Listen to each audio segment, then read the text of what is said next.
Hello, welcome to The Footprints. My name is Samuel Atamensa. We'll take a short break and come back and enter straight into our conversation with our guest.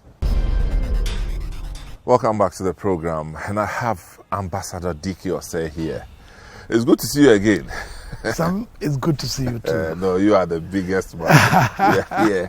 Okay, so in our earlier interview, we talked about your time working as a foreign service officer under the PNDC regime, which led to 1990 when you were moved to 92 when you went to Conakry. That's right. In Conakry. At this time, the Liberian war was in full gear. That is so. And then you played a role, I'm told, in trying to negotiate. You know, there was so much violence that diplomats in Monrovia had to run away. Remember, it was a certain Kluche, Brigadier Kluche, I think, and a very good friend of mine called Samuel Kai. They bolted into the bush and, disappeared. So that we had no embassy. They were Did you find them later? Yes, Sammy is back in Ghana. He's very well. Wow. He went into exile after that, and he's just come back to Ghana. Wow. Yeah, it's a traumatic experience. So you were here you're getting every information live. And we're helpless. Yeah, it was serious. It was very serious. And we hadn't seen this anything of that at that level. Wow. And many of the warlords chose to purchase properties in Conakry. Next door. That's right. So it was easier to dialogue with them in Conakry than to go and look for them back in Liberia. And sometimes when they were at base, it was, we had to go through the protocol. Bush. Oh. So, just to give you an example, Alhaji Kroma. Yes, Kroma. He had his headquarters. Kroma was Sierra Leone, right? No, Liberia. Alhaji Kroma. Okay. Ulimo K. Oh, yes. He was leader of Ulimo K. Yeah, that's correct. But his headquarters was in a place called Vonjima. Vonjima was about 40 kilometers from a place in Guinea called Macenta. And Macenta it's about, by air, about 2-3 hours from Conakry.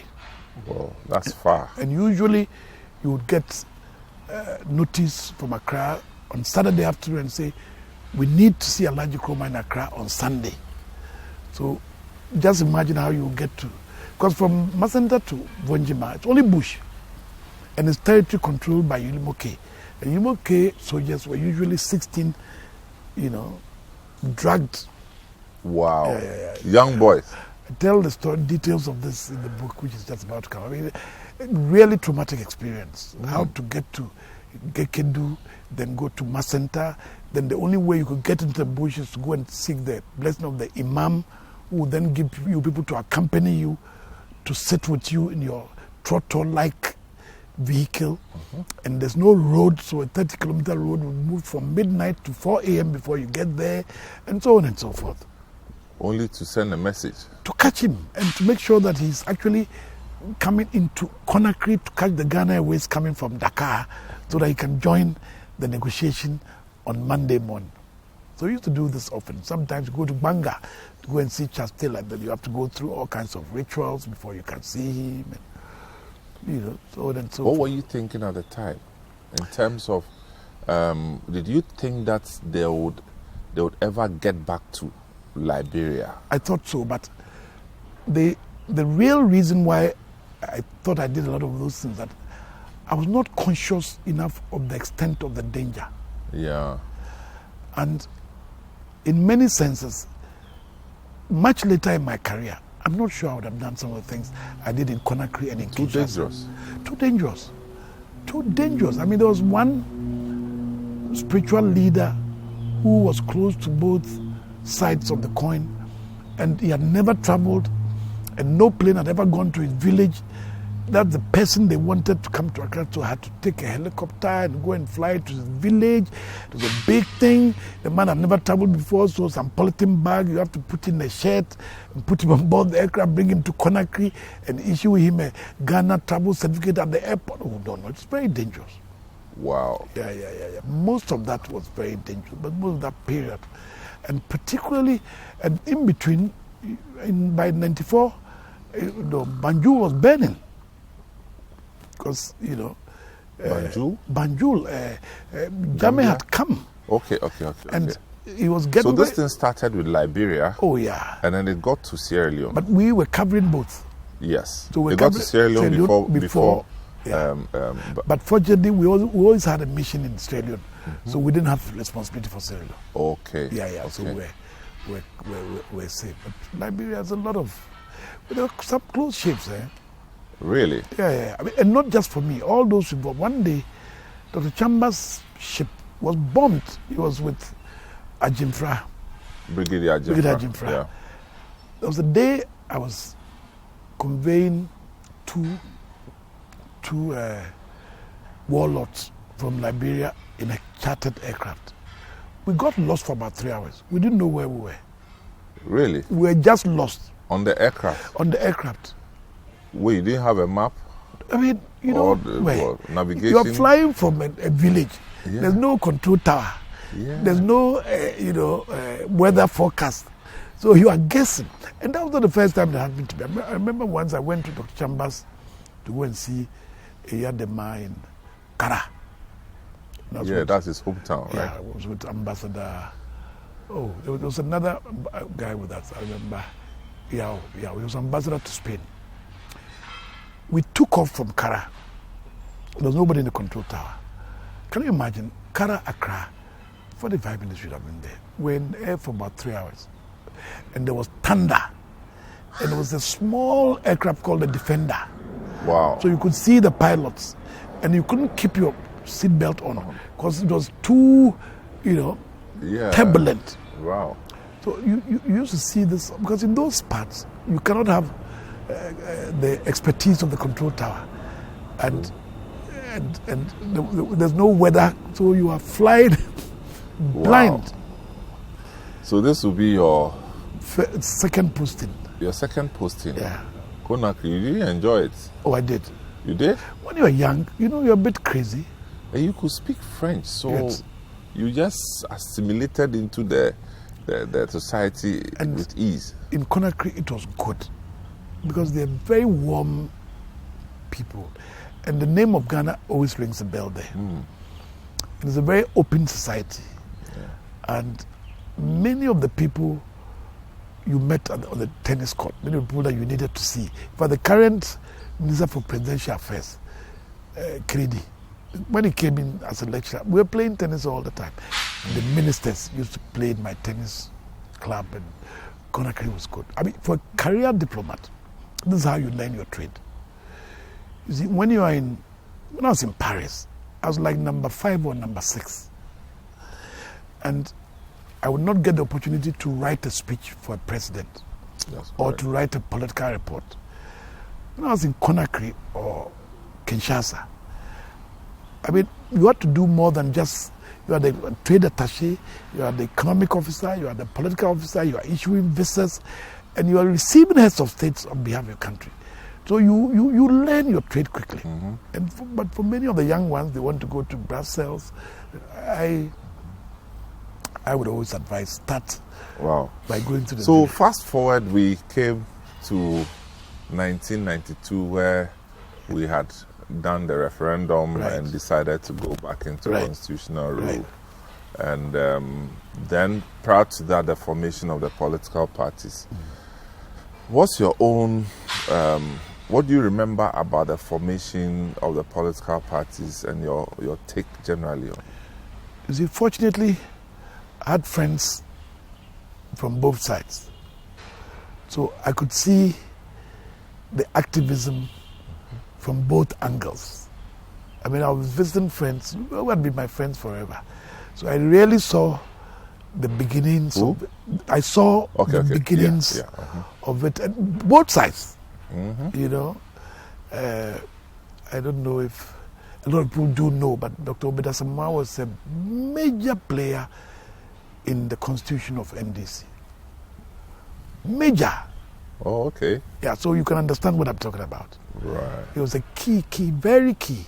But the announcement of Eagle Party had come before the NDC. It was all part of, I think, Of a grand scheme. But you see, all this time... Oh, so they deceived Michael Susudis then? Or he thought he had formed a party too? I don't know that it was deception. Have you spoken to Mike about this? Not You yet. should. Not yet. You I should. am going to speak. He has a different take, Uh-huh.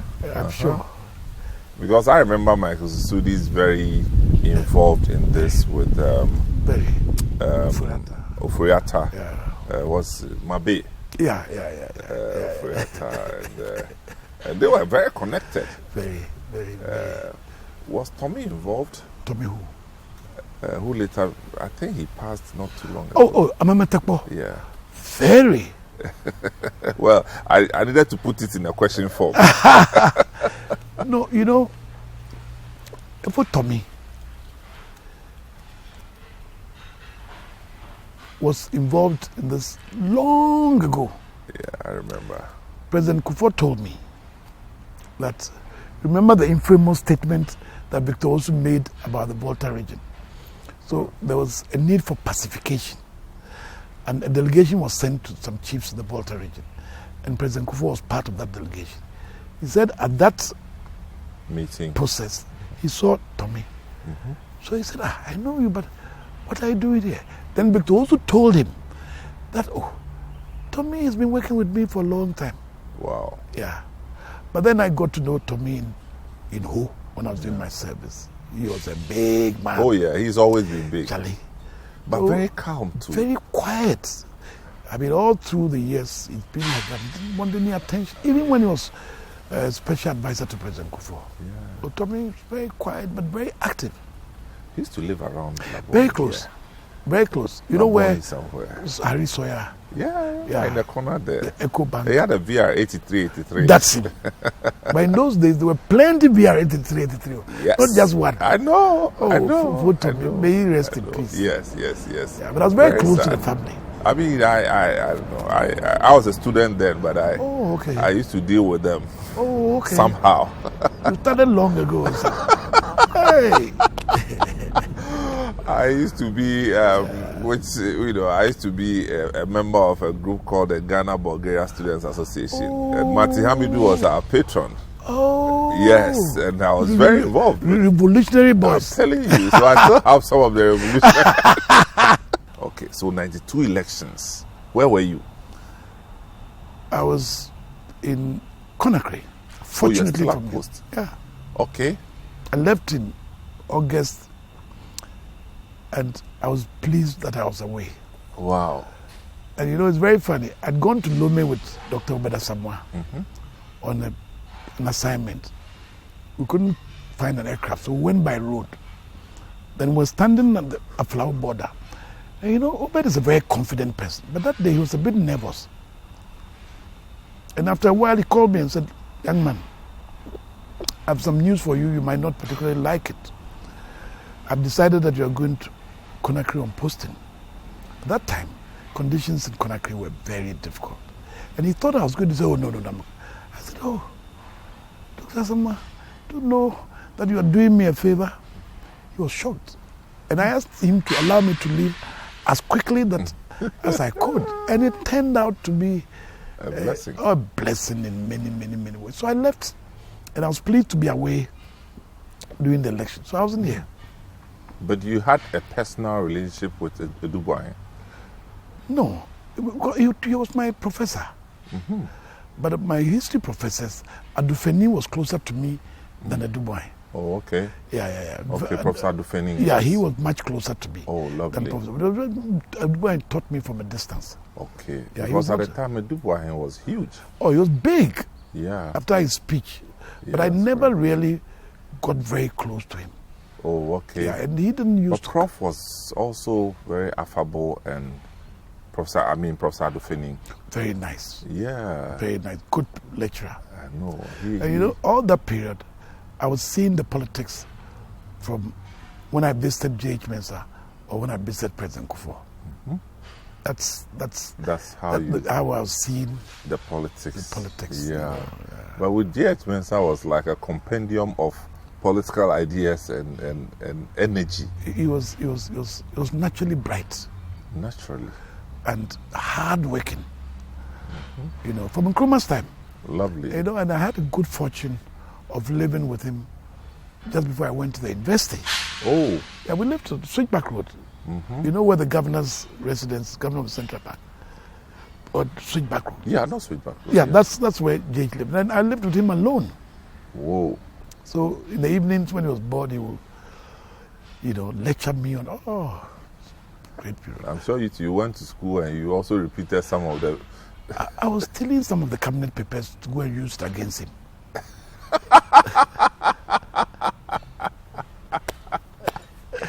Well, he was in government and you were a student leader, so I can imagine. Different angles, Yeah. Okay. But he was an outstanding bit. Later down the years when I worked with him in government, he was...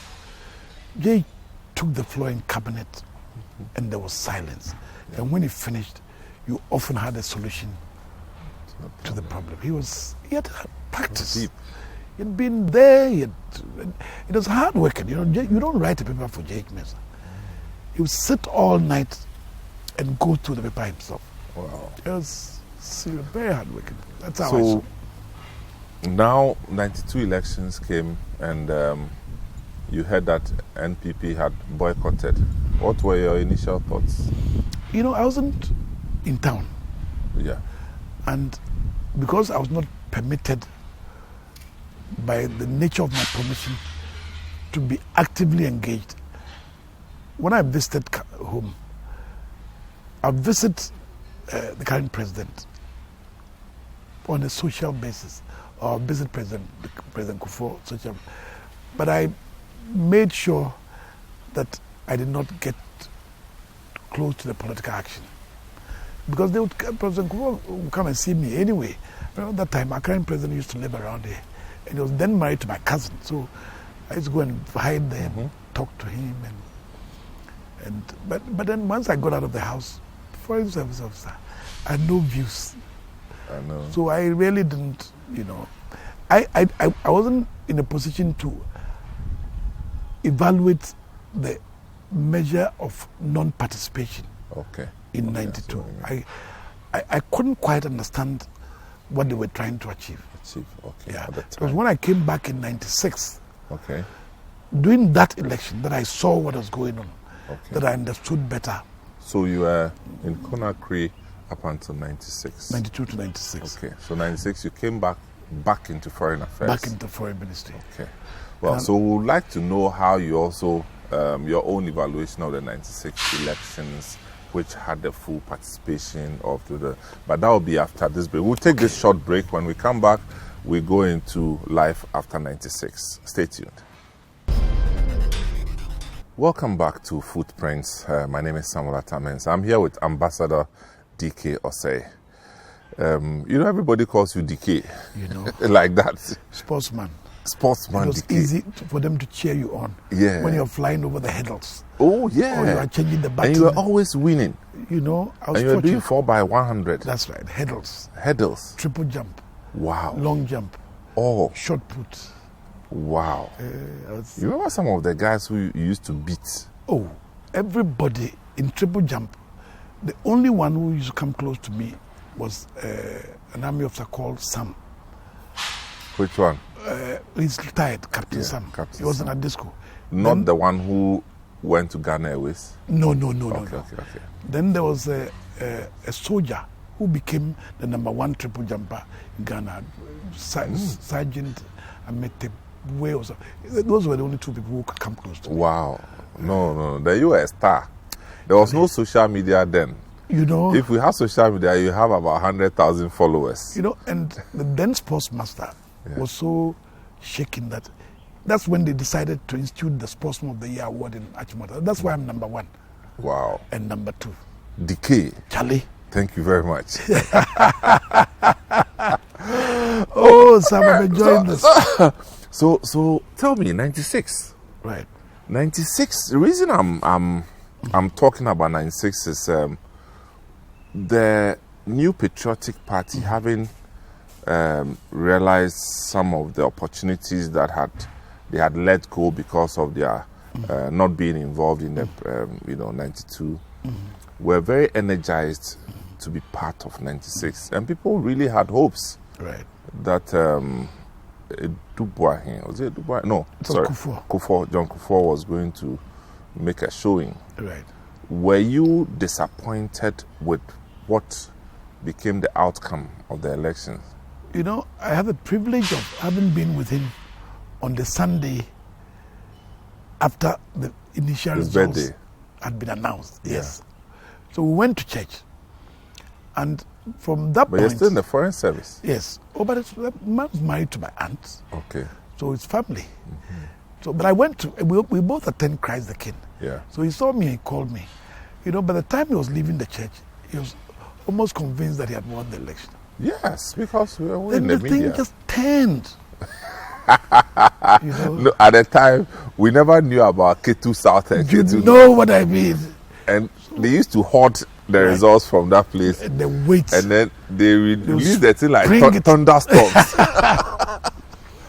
Wow. So, but I thought it was good that finally the country was beginning to experience more openness in the political arena. It was good for everybody. Even as a practicing career foreign service officer, it's easier to work in that environment. Yeah. It's easier to pursue economic policy. It's easier to determine your foreign policy. And it's easier to defend the country. So I was very excited about the way things were going. And then, 2-3 days after, you heard that it was not to be. I'd come back.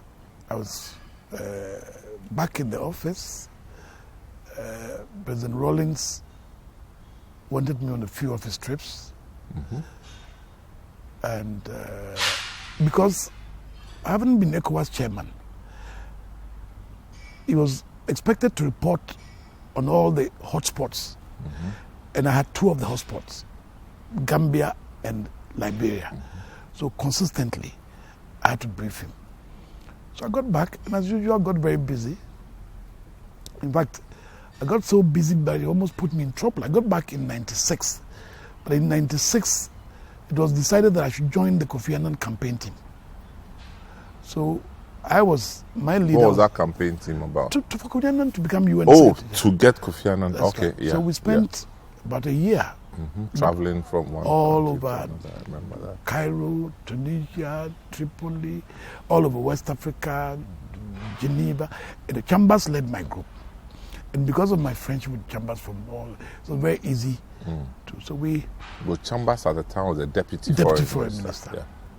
So when I ended the campaign and Kufuor got elected as Secretary General, then I got busy again in the office.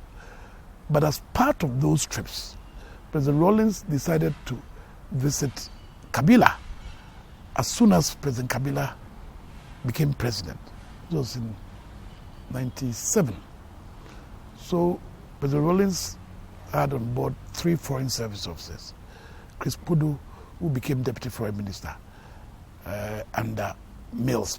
Yes. Then Johnny Kwadwo, who became ambassador to Togo, and I. There were the 3 of us. So if we said the early days, DRC, Kabila arrives from the east. On the journey back, he then starts talking to us about opening our embassy in Kinshasa.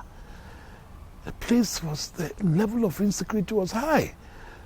So fortunately, I had just come back from posting. So I told him, well, unfortunately, in the foreign service, it doesn't work that way. So I'm not due to go for another 2 or 3 years. He changed his mind and insisted that I should go back to Kinshasa and reopen our embassy, which is what happened. And that was a difficult period. So you had to go? I went to Kinshasa. I went to Kinshasa alone. There was no accountant, there was no secretary, There was no first secretary. I went completely alone.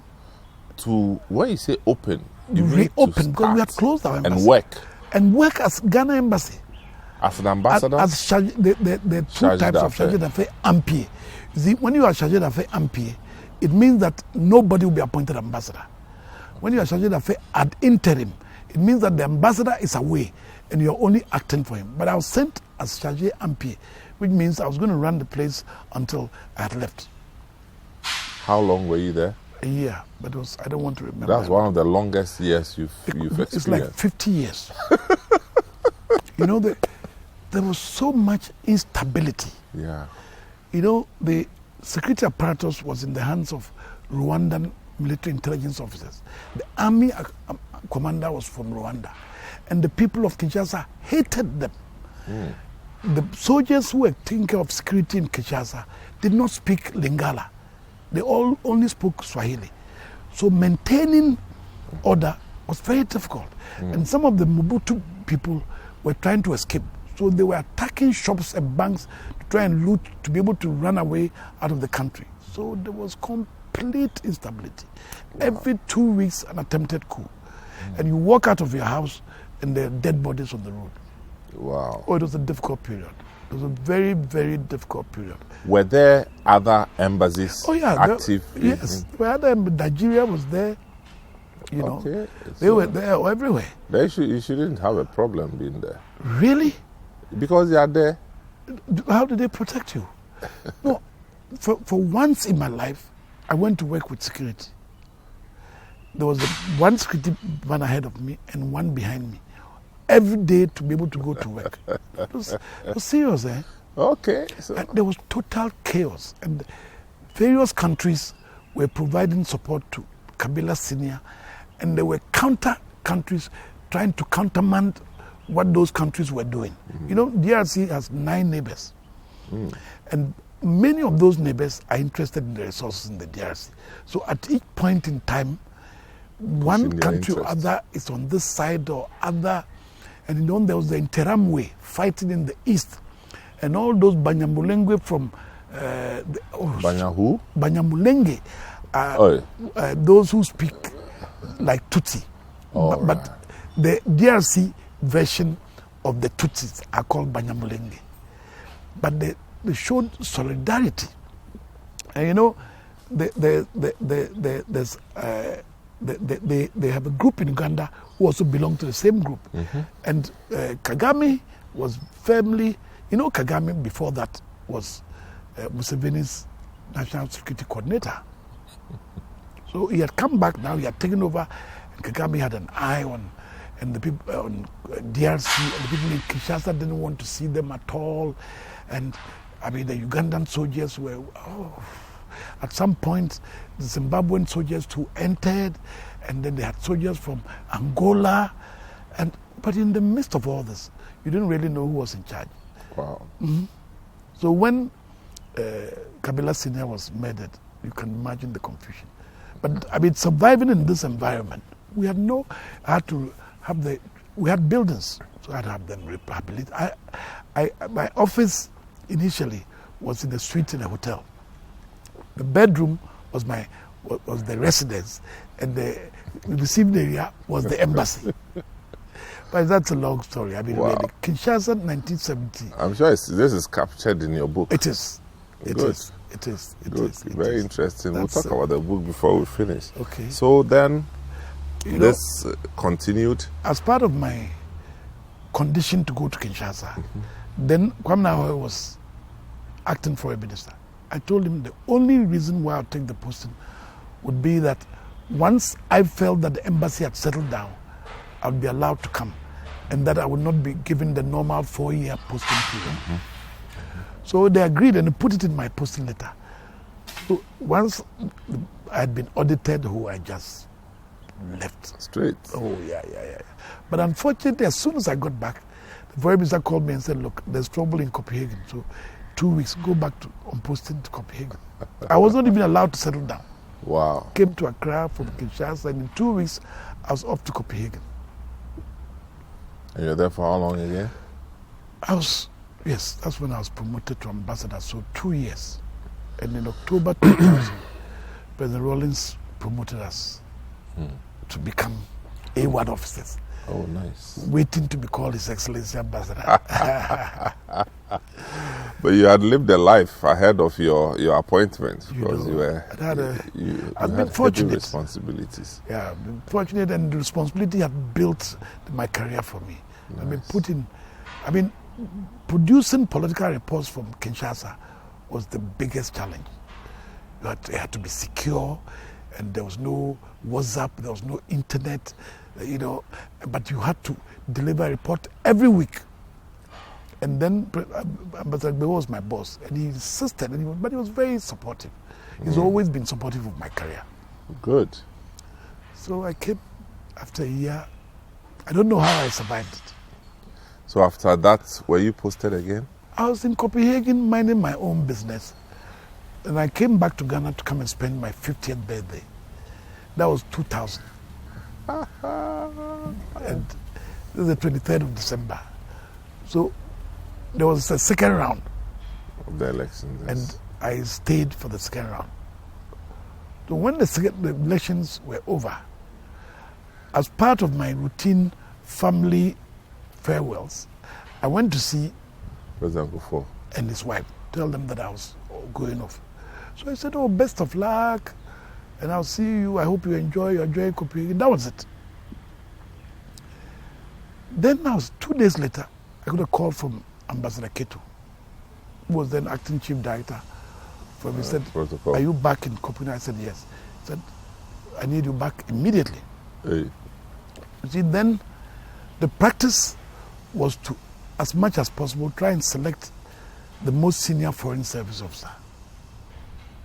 Because I took over from Ambassador Jimmy Misa, who was my boss before he became Secretary to the President. And in my group at that time, I was the most senior. Ambassador Emisa, did he work with Rawlings? Yes, he was Secretary to President Rawlings for the whole period. Yeah. Jimmy, I remember very calm, very well quiet, spoken, well spoken, and hard working. He was my boss, and so they took the most senior. At that time, President Kufour didn't know that I was called Daniel. So when they showed him the top three, he said, but who is this Daniel? He was the top there. So Mr. Keto said, don't you know DK? He said, what? Which DK? He's that senior in the foreign service. Summon him. So I really didn't know what's going on. Yeah. So I arrived in Copenhagen, and 3 days later I was asked to come. I got to the airport, waiting for me, drove to President Kufour's house. Obeche Bilamte ushered me. The President said, young man, you're appointed Secretary to the President, go and set your office up. That was it. That was it. You didn't lobby for it? No. In fact, I was waiting to go to Paris as ambassador. You're waiting to go and chop life. Skillful play. I had enjoyed Paris as a student and as a diplomat. So I was eyeing the Paris post. Yeah. And, I was due anyway. Yeah. So he said, go on. So we negotiated that, okay, I would settle his office down for him, and then after 6 months, I would go back. Then when the ambassador appointed, I would come and collect my letters. After 2 months, he was laughing at me. He said, but where are you going? I appoint ambassadors. I've appointed you ambassador I like, so you are going where to go and be ambassador where? That was it. So I was stuck here for 8 long years. 8 long years. Yes. From 2001 January to 2009 January. I probably was the only person who survived the whole 8 years. I don't think anybody else did. I don't think so. Somebody did. Who? Dominic Phoebe. Was he a minister at the beginning? No. Yes, he was. From day one? Yes, minister for science and technology. Oh, he started. Okay. Also, I think, because I remember him from beginning. Okay. Okay. I knew him from. It's a very quiet. Very quiet. Very quiet. Still, very I mean, quiet. one of the people who I have admired in Ghanaian politics. Very unassuming. Yes. You wouldn't even know. And he only thought about work. Yeah, for me, he's a politician. He's Yeah. calm and very respectful. I'm telling you. Great guy. So that's. Anyway, so we will also now come and talk about your time, real time spent doing the work as a secretary to the president. Right. You seem to have figured out what it took to be the president's secretary, even from the beginning, even before you were called.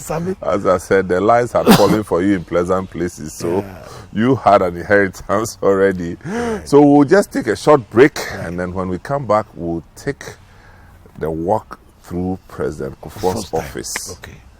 This is The Footprint. We'll be right back. Welcome back to The Footprints. My name is Samuel Atamens. I'm here with Ambassador DK Osei, aka DK, the sportsman. So now you've been invited to be part of, to serve in the government of President Kufour, directly in the office of the president. From day one, did you know what it took to do that job? Right, I did. Remember, I'd worked closely with President Liman, and I'd been around President Rawlings sufficiently to understand the basics of how the office ran. And don't forget, I'd been in the civil service all my life. Because in the media, how you were described in the media at the time, because I was very much in the forefront, was that this was an experienced diplomat, right? With no particular political color. That's right. Much to the dissatisfaction of some of the people who had played key roles in bringing. Absolutely. But you just smiled and did your work. You see, the job itself as an inherent built reaction. Minefield. Yeah, everybody dislikes you. Yeah. And everybody likes you, you're probably not doing your job well. Yeah. Because for the simple reason that the president's time, and because of our constitution, is probably the most precious thing in this country. So everybody wants a piece of that time. And it is so important for you to manage it so that he runs the country efficiently. Now, to be able to do that, you will upset people who are powerful. So what was the job of the secretary to the president? Secretary to the president manages the president's office. Okay. He manages his time. He provides some information needed for him to do his work. In other words, the president you don't communicate with the president. You only communicate to the president through the secretary to the president. Okay. And the secretary to the president then determines what percentage of that correspondence goes to the president and what percentage he would deal with at his level, because otherwise the president has too much work to do. So tell me, what would be the relationship between the secretary to the president and the chief of staff? At the beginning, it was Jake, right? Right. Yes. Yeah, I worked with Jake. You see, the chief of staff runs the government for the president in the absence of the president when the ministers have problems. They mostly deal with the chief of staff. Okay. And later in our time, he also became the political head of the presidency. So you as secretary, not just the administrative head. Oh no, he's administrative head of the presidency, but in practice he's also the political head of. And so that shows. Do you, on hindsight, do you think that the effectiveness of the chief of staff has any bearing on the success or otherwise of the president? Absolutely. And in fact, and as a result, during that period, we got a consultant to evaluate our roles.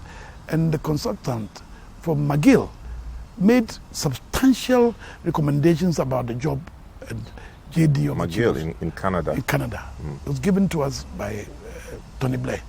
Because she had done an evaluation of number 10 down.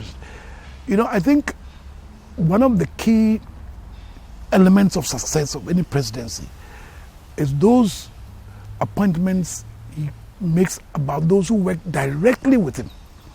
I mean, Chief of Staff, Secretary to the President, National Security Coordinator.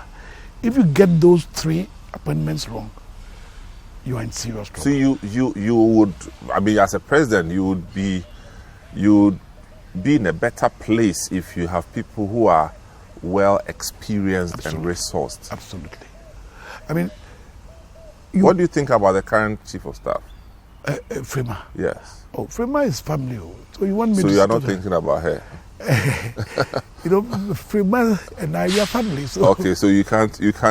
No, but run. I mean, I worked with her right. in government. She was deputy No, minister. as a Chief of Staff. You know, I'm not close enough. Okay. And I okay, consciously that's fair. stay away. That's fair. From. That's fair. I don't want to. They are my friends who are in government. Yeah. I don't want to give them a hard time. No, So that's fair. I stay away. But they have some 2 deputies who are young boys. I don't know whether they had work experience. Asensu and yes, and Abu Jinapo. That's the choice of the president. No, I know. I mean, I'm just saying. But you know, the job requires a lot of experience, a lot of sense of responsibility, and a sense of urgency, from which you cannot turn off for a second. I mean, those 2 jobs, Secretary President and Chief of Staff, are so crucial. Very. That you can make a president inefficient or unpopular or incompetent by the way you conduct yourself. Yeah, because see, I have a lot of respect for Nana Todazi. Yeah, he was a very good Chief of Staff. Very efficient, very effective. Very. And so he kind of subconsciously built the architecture for the Chief of Staff. For the role of the Chief of Staff, if you agree. I hear you. Oh, no, Atu was a good Chief of Staff. Yeah, he took his jobs. Atu generally is a serious person. Yeah. So, wow, it's a very important job, and you cannot. I mean, you have to be very careful who make your Chief of Staff. That's true. So now, what were some of your disappointments working as a person and dealing with people?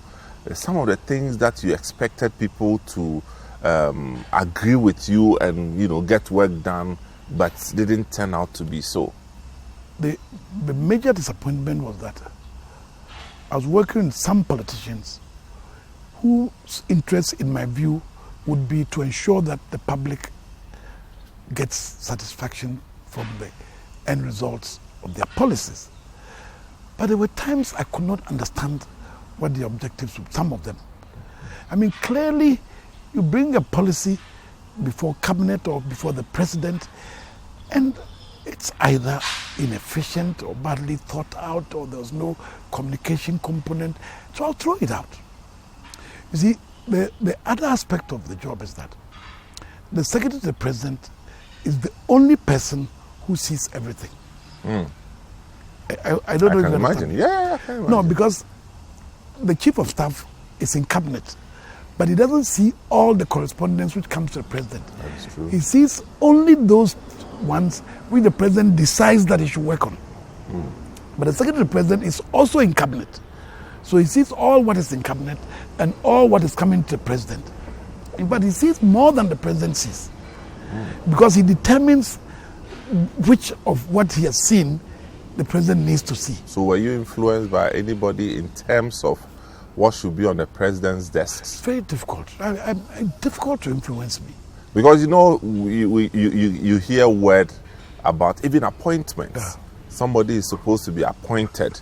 Say Samuel Atabensa to be appointed deputy something, and then the letter is supposed to go to the President, and then somebody removes the letter from the office of the President. Maybe it didn't happen in your time, but it happens. In our time, no appointment of importance will be made without the President giving you direct instructions. And once the instructions were given, there was no way any appointment was going to be cancelled. Because I have a friend who, under President Mills, was going to be appointed. And the person who had conveyed the information to him said, look, please, always hold your papers, copies of your papers, because the papers, the one day can get missing. This never, this would never happen under President Kufour. not when I was running the office. You know, because I was a civil servant, I had a structured public service mentality about information collection, data storage, and all that.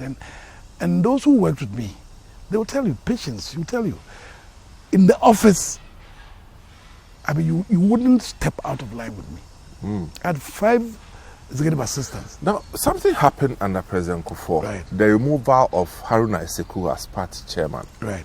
How did that happen? I was not involved in it. But you saw. I saw it. You experienced. I left it for the chief of staff to manage. But what are your thoughts? You see, for a secretary to the president to perform efficiently, he should not get in the way of the politicians. Okay. And he should not be seen to be playing a political role, which is not his role. So Haruna was my friend from Buziat's time, because he used to visit, was my uncle, let me put this way, J.H. Mensah, at home. So I saw him come and see the president. But as much as possible, when the president was having political meetings, I did not sit in. Oh, okay. I had too much work to do. All right. And he didn't you're always busy. Yeah, and he didn't expect me to follow political matters. And I consciously also stayed away. Okay. Because, you know, the politicians couldn't stand me. You know what they used to call me? Abinwa. Abinwa. Abinwa.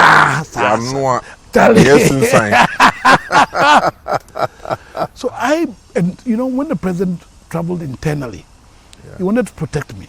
So he didn't want me to come with him, because a lot of it would be internal politics. So Haruna was managed by Kojo. Oh, okay. Kojo completely. And in so doing... So how was your relationship with Kojo Mpini? Very good. You know, people from outside... Was he a bully? We had different areas of responsibility. Yeah. And Kojo is older than me. Yeah, but was he a bully? He never tried to bully me. Not you, but the word on the street. Well, see, I think the way you carry yourself. Yeah.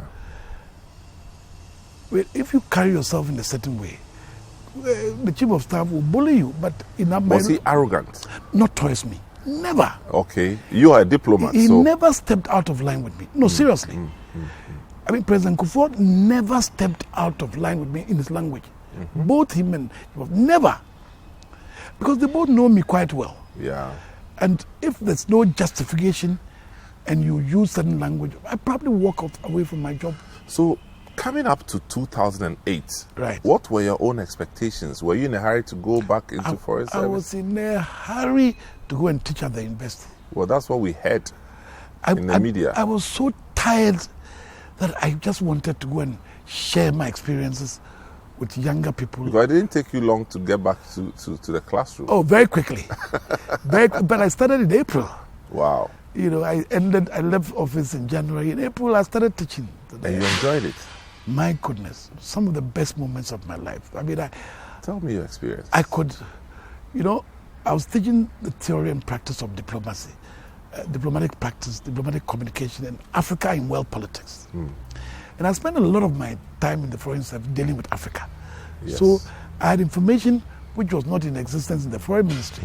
Not even captured in the books. No, I'd sat in meetings with Sankara or President Yadema, and I would be the only witness to the meeting. So it was possible to provide practical examples of the theory I was teaching, and I enjoyed it very much. 2016, seven years.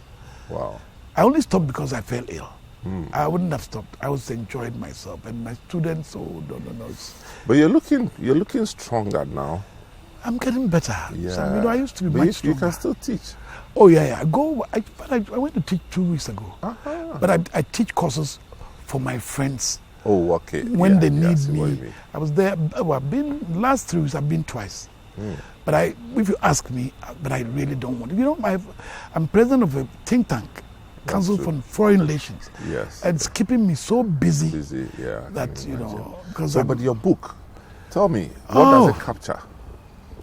It captures some of the stuff we've talked about, but it mostly captures what Ghana has been trying to do in West Africa since I joined the Foreign Service. So I deal with President Senghor, President Wad, President Diouf, Leopold Sedar Senghor, yes. President Jawara, Senegal. Sankara, Lamizana, Yadema, Yaradua, Kerekou, Ufebouanye, Bédié, Ouattara. Conan Bédié. Oh, yeah. I worked very closely, I even visited him with President Rollins. He also lived in France, right? Oh, he was he was speaker, he was finance minister, he lived in Washington, the World Bank. He became president. Nice guy. Calm. Yeah. Calm. So I went to teach, and it was some of the best moments of my life. And I've kept in touch with my students. But all the 8 years in the presidency, I don't talk about it in my book. Oh, yeah. I only talk about the foreign policy. And the foreign policy component only deals with West Africa. And don't forget that during President Kufour's time, I sat in every meeting he had with any foreigner. For 8 years. Yeah. That's a whole different chapter. So this is when President Bush came to... Oh, yes. I went to the Oval Office with President Kufour, even unofficially. Yeah, President Bush would call us at our hotel and say, look, John, you're in town, come and talk to me. We went to the office. Oh, yeah. You saw Ghanaians there? Who did you see Oval there? Office. Oh, you mean the White House? Yeah. Oh, plenty.